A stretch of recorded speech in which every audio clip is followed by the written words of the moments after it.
नमस्कार, स्वागत है आपका नॉलेज अब 1842 पर। तो मैंने जो विषय शुरू किया है मैं उसी को आगे बढ़ाऊँगा।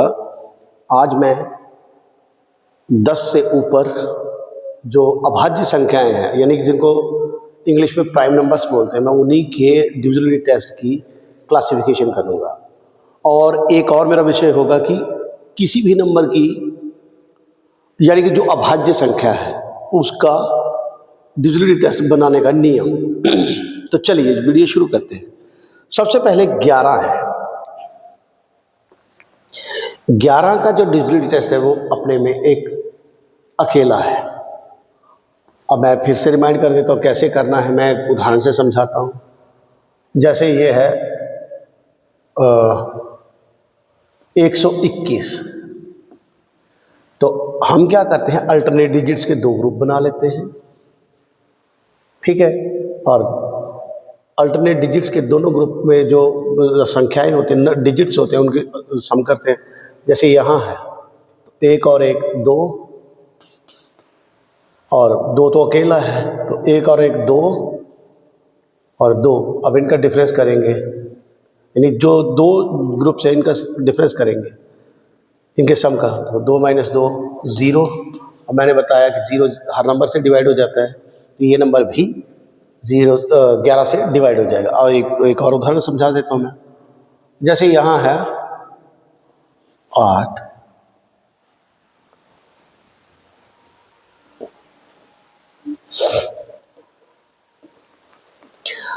$80,905। अब हम क्या करते हैं, हम चेक करते हैं कि क्या ये 11 से डिवाइड होता है या नहीं होता। तो अल्टरनेट डिजिट के दो ग्रुप बना लो। अब इस ग्रुप, पहले ग्रुप में देखिए 8 5 + 9 + 8 कितने हो गए, 9 5 14 8 22। और दूसरे ग्रुप में 0 + 0 0। अब दोनों का डिफरेंस 22 - 0 यानी कि 22। तो 22 11 के पहाड़े में आता है, तो ये नंबर भी क्या चला जाएगा, 11 से चला जाएगा। तो ये 11 का जो डिविजिबिलिटी टेस्ट है ये अपनी ही प्रकार का है, अकेला। अब 11 के बाद आता है जो अभाज्य संख्या प्राइम नंबर, वो है 13।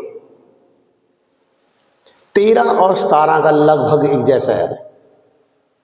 हाँ, थोड़ा सा उसमें कुछ भिन्न भी है। पहले 13 का बता देता हूँ। 13 का मैंने बताया था कि लास्ट का डिजिट देखिए, उसका 4 गुना करिए और उसमें जो बचे हुए नंबर में प्लस कीजिए। मैं फिर से उदाहरण देता हूँ। 2197, लास्ट का डिजिट लो, 4 गुना करो, 7 चौका 28, बचे हुए नंबर में ऐड करो, 8 9 17, हासिल 1, 2 और 1 3 और 1 4 और 2 2। अभी हमें पता नहीं है कि क्या ये डिवाइड होता है या नहीं होता। लास्ट का डिजिट फिर 7 आया, तो 7 का डबल 4 गुना करो, 28।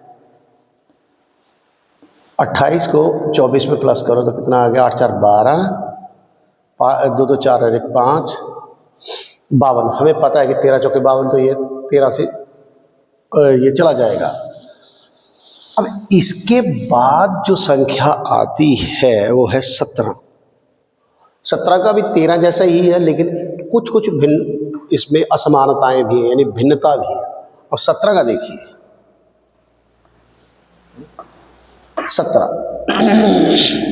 17 का क्या करो, जो लास्ट वाला डिजिट है उसका 5 गुना करो, बचे हुए नंबर से सब्ट्रैक्ट करिए। तो मैं आपको बता देता हूँ, जैसे एक है 4913। अब हमें चेक करना है कि क्या ये नंबर 17 से डिवाइड होता है। तो मैंने जैसे बताया, लास्ट का डिजिट लीजिए, उसका क्या करिए, 5 गुना करिए, 5 से 15, ये हम माइनस कीजिए। 11 में से 5 गए 6 बाकी, 8 में से 1 गया 7 बाकी, और 4 का 4। हमें अभी भी पता नहीं है कि क्या है ये डिवाइड होता है या नहीं होता। आप क्या करिए, लास्ट वाला डिजिट लीजिए। अब 6 है, 6 का 5 गुना करिए 30 और इससे सब्ट्रैक्ट करिए 47 में से, तो 7 और 1, हमें अभी 17 आया, तो ये नंबर भी क्या आएगा, 17 के पहाड़े से डिवाइड हो जाएगा। तो ये मेरे बच्चे थे। 19 का मैंने कल ही बता दिया था। अब कुछ जो संख्याएं हैं, भाज्य संख्या जिनको कंपोजिट नंबर कहते हैं, उनका आपको डिविजिबिलिटी टेस्ट बनाना है। तो मैं उसका तरीका बता देता हूँ। जैसे मैं एक उदाहरण दे देता हूँ आपको। मान लीजिए जैसे है ये 75 है,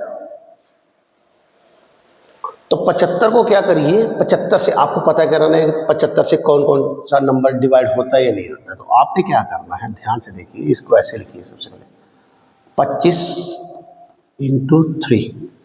अब इस प्रकार से इसको जो ये मल्टीप्लिकेशन फैक्ट इस तरह के बनाइए जिसमें एक नंबर प्राइम हो और दूसरा चाहे कंपोजिट हो या प्राइम हो, परंतु उसका डिविजिबिलिटी टेस्ट आपको आता है। और अब आप देख सकते हैं 25 का बहुत सरल है और 3 का आपको आता है, आना चाहिए। 3 एक प्राइम नंबर है, उनमें से एक जो फैक्टर होना चाहिए, एक गुणनखंड जिसको हिंदी में कहते हैं, वह अभाज्य यानी कि प्राइम नंबर संख्या चाहिए। ये बात ध्यान से सुन लीजिए। जब भी आप किसी कंपोजिट नंबर का डिविजिबिलिटी टेस्ट बना रहे हो, तो उनमें उनके जो फैक्टर्स हैं, गुणनखंड हैं, उनमें से एक अभाज्य संख्या यानी प्राइम नंबर चाहिए। एक बार फिर से बोलता हूँ, अगर एक कंपोजिट नंबर का आप डिविजिबिलिटी टेस्ट बनाने की कोशिश कर रहे हैं, तो उनमें से क्या करिए, कम से कम ऐसा बनाइए, एक मल्टीप्लिकेशन फैक्टर लिखिए जिसमें कम से कम एक उसका फैक्टर क्या हो, 2 फैक्टर हो, एक फैक्टर जिनमें से प्राइम चाहिए और दूसरा चाहे कंपोजिट हो या प्राइम हो, लेकिन दूसरे का क्या चाहिए आपको, वो पता होना चाहिए डिविजिबिलिटी रूल।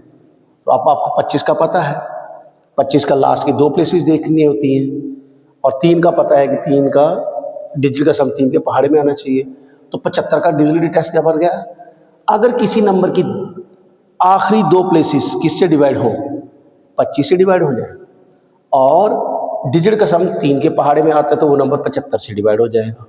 एक और बता देता हूँ, 22। तो 22 को मैं 11 इंटू 2, दोनों ही प्राइम नंबर्स हैं, अल्टरनेट डिजिट का सम करके वो 11 के पहाड़े में आना चाहिए और यूनिट डिजिट क्या होना चाहिए, 2 से डिवाइड हो जाना चाहिए। तो वो नंबर भी क्या हो जाएगा, 22 से डिवाइड हो जाएगा। अब मैं 1-2 और बता देता हूँ। 28, 7 इंटू 4। अब एक 7 आपको प्राइम नंबर आ गया। 7 का वही लास्ट वाला डिजिट को सेपरेट करके डबल करके बचे हुए नंबर से माइनस करके अगर 7 के पहाड़े में आता है और एंड वाली 2 प्लेसेस पर बनने वाला नंबर 4 से डिवाइड हो जाता है, तो वो नंबर क्या हो जाएगा, 28 से डिवाइड हो जाएगा। हाँ, फिर से बता रहा हूँ, अगर किसी कंपोजिट नंबर का डिविजिबिलिटी टेस्ट बनाना है, तो डिविजिबिलिटी रूल बनाना है, तो उनमें से 1-2 फैक्टर में तोड़िए उसको। एक फैक्टर उनका क्या होना चाहिए, प्राइम होना चाहिए, और दूसरा चाहे प्राइम हो या कंपोजिट हो, उसकी कोई फर्क नहीं पड़ता, पर उसका आपको डिविजिबिलिटी रूल आना चाहिए, ये बात पक्की है। तो आप दोनों को कंबाइन करके डिविजिबिलिटी रूल बना सकते हैं। मैं एक और बना देता हूँ। अब चलो, एक बहुत ही सरल है, 30। एंड वाली इसको आप ऐसे लिख सकते हो, 10 इंटू 3। तो 3 का डिविजिबिलिटी रूल क्या कहता है कि डिजिट का सम 3 के पहाड़ में आना चाहिए, और एंड 10 का कहता है यूनिट प्लेस पर कम से कम 1 0 चाहिए, बस नंबर डिवाइड। तो मेरा आज का वीडियो पूर्ण हुआ। अब मैंने ये भी बता दिया कि कंपोजिट नंबर्स का डिविजिबिलिटी रूल कैसे बनाते हैं, और इनका वर्गीकरण भी कर दिया। तो मैं आपको, ये मेरा जो वीडियो पूर्ण हुआ, कल से मैं एक नई शुरू करूँगा, जो मैंने दशमलव वाली संख्याओं पर वीडियो बनाया था उसी पर दोबारा चलूँगा। तो आज का मेरा वीडियो पूर्ण हुआ। यदि मेरा वीडियो जानकारी से भरपूर लगे तो इसको लाइक कीजिए, मेरे चैनल को सब्सक्राइब कीजिए आने वाले वीडियोस के लिए, और इसको अपने मित्रों सगे संबंधियों के साथ अवश्य शेयर कीजिए। तो मेरा वीडियो देखने के लिए बहुत बहुत धन्यवाद।